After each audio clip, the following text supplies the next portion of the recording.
ये वही भूमि है जहां पर सूत जी महाराज ने 88,000 ना 88,000 मुनियों को भगवान की कथा सुनाई, श्रीमद् भागवत जी की। ये वही भूमि है। उन 88,000 मुनियों के प्रतिनिधि के रूप में सौनकादि मुनि बैठे थे मूल रूप से, साथ में 88,000 देवता विराजमान थे। श्री सूत जी महाराज ने यहां पर कथा गाई। इसके पहले मैं आपको कहूं, कई अनेक मुनि लोग गए ब्रह्मा जी के पास और जाकर ब्रह्मा जी से निवेदन किए कि हम लोग 1000 वर्ष तक सतत सत्संग करना चाहते हैं। कितने दिनों तक? 1000 वर्षों तक। तो एक ऐसा स्थान बताया जाए जहां पर यह संकल्प पूर्ण हो सके। कितने दिन तक ये अनुष्ठान चलना है? अब सोचिए, 5 दिन की कथा आई है तो कितना खोखट हुआ, तो यही लोग जान रहे हैं। अब जहां 1000 वर्ष तक सत्संग चलना हो तो ब्रह्मा जी से जाकर मुनियों ने निवेदन किया। ब्रह्मा जी ने संकल्प मात्र से एक चक्र को प्रगटाया। चक्र समझ रहे हैं ना, जिसमें निमी होती है धुरी, तिकोना कोना एकदम तीखा भाग होता है। ब्रह्मा जी ने चक्र को प्रकट किया और मुनियों से कहा कि आप लोग इस चक्र के पीछे पीछे जाइए।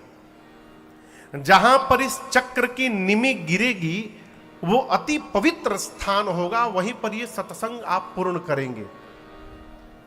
चक्र चला ब्रह्मलोक से, सारे मुनि लोग उस चक्र के पीछे चलना प्रारंभ किए। पूरी धरती की परिक्रमा करते करते ब्रह्मा जी का वो चक्र आकर इसी नैमिषारण्य की धरती पर गिरा। चक्र के नीम का सार भाग आकर यहां पर गिरा, इसलिए इसको नीम सार भी कहा जाता है। अरण्य का अर्थ होता है वन।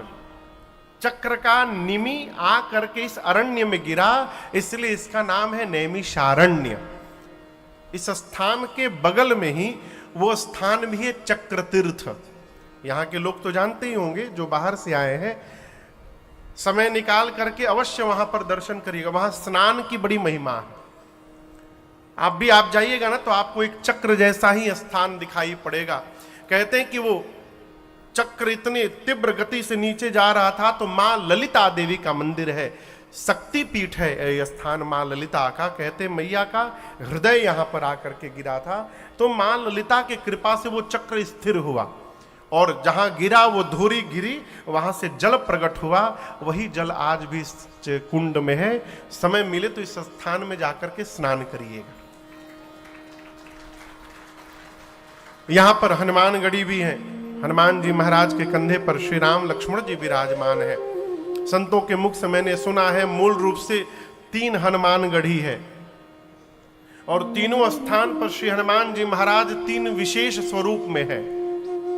एक हनुमानगढ़ी श्रीधाम अयोध्या जी में है, जहां पर हनुमान जी मां अंजना की गोद में विराजमान है सरकार। एक हनुमानगढ़ी तीर्थराज प्रयाग में है, जहां लेटे हनुमान जी हैं संगम के पास, वहां हनुमान जी सो रहे हैं।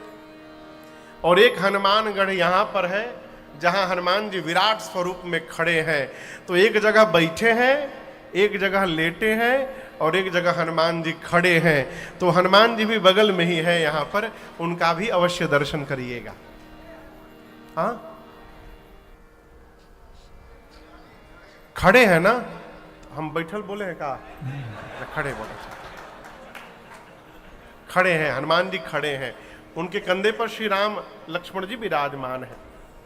कहते हैं कि जब अहिरावण भगवान श्री राम और लक्ष्मण जी को लेकर पाताल चला गया तो हनुमान जी महाराज जा करके वहां पर संहार किए, अहिरावण को मारे और उसके बाद राम लक्ष्मण जी को कंधे पर लेकर यहीं प्रकट हुए हनुमान जी।